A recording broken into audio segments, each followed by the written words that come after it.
Assalamualaikum warahmatullahi wabarakatuh. Pada pembelajaran hari ini, kita akan belajar tentang metode pendokumentasian kebidanan dengan Soapierre. Apa itu Soapierre?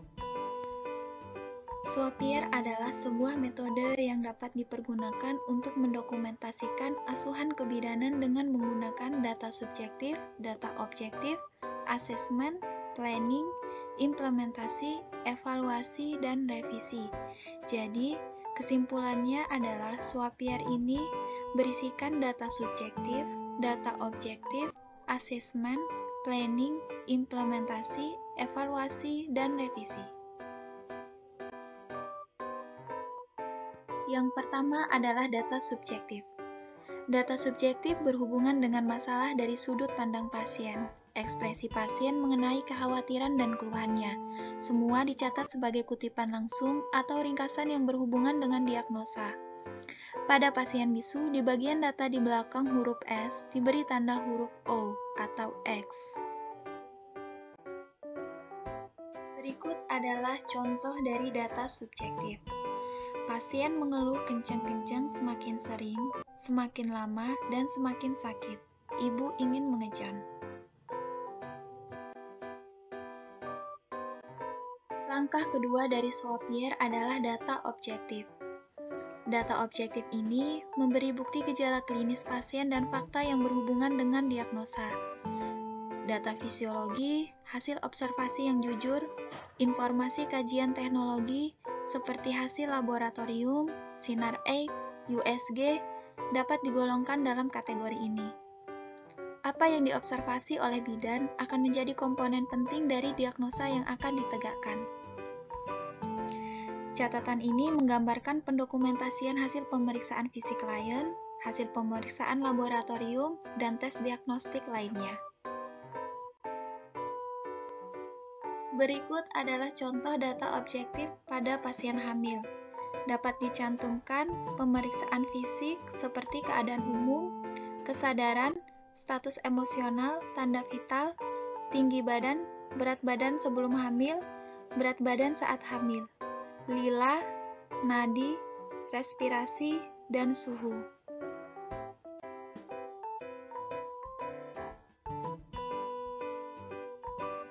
Langkah ketiga dari Soapierre adalah asesmen atau analisis. Asesmen atau analisis yaitu masalah atau diagnosa yang ditegakkan berdasarkan data atau informasi subjektif dan objektif yang dikumpulkan dan disimpulkan.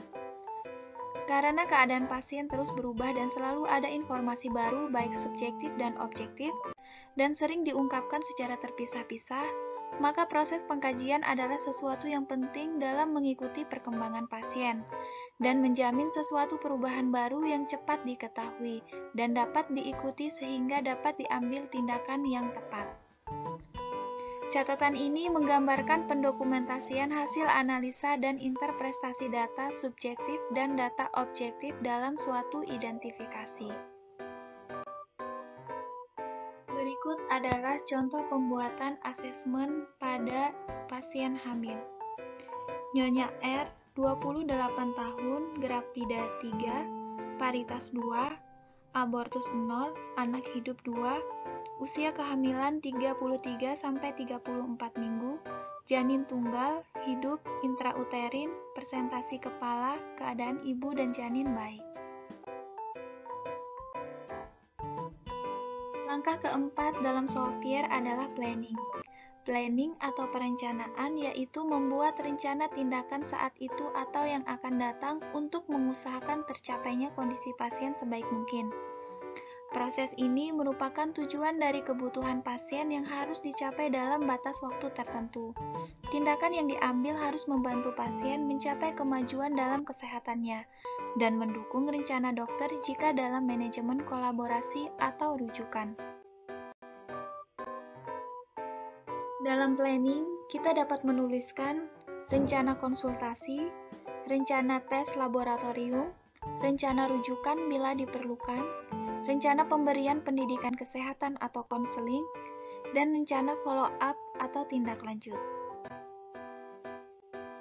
Berikut adalah contoh planning. Dalam planning, kita mencantumkan tanggal, tahun, dan jam. Seperti contoh di bawah ini, pada tanggal 9 Juli 2021 jam 12.00 WITA, siapkan partus set dan pimpin persalinan. Langkah kelima Swapier adalah implementasi. Implementasi adalah pelaksanaan asuhan sesuai rencana yang telah disusun, sesuai dengan keadaan pasien dan dalam rangka mengatasi masalah pasien. Pelaksanaan tindakan harus disetujui oleh pasien. Bila kondisi pasien berubah, analisis juga berubah, maka rencana asuhan maupun implementasinya pun akan ikut berubah atau harus disesuaikan. Jadi, kesimpulannya implementasi adalah pelaksanaan dari rencana yang akan dilakukan. Berikut adalah contoh implementasi. Menyiapkan partus set, mengatur posisi sesuai yang diinginkan, meminta ibu mengejan, menolong kelahiran bayi. Langkah keenam dari Swapier adalah evaluasi. Evaluasi merupakan tafsiran atau penilaian dari efek tentang tindakan yang telah diambil.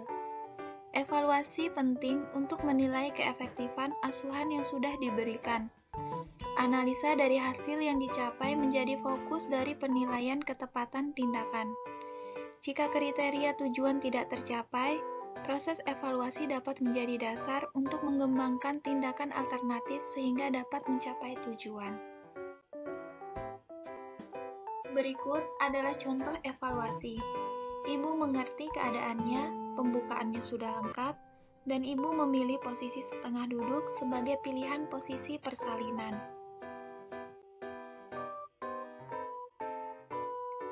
Langkah ketujuh atau terakhir dari Swapier adalah revisi atau re-assessment.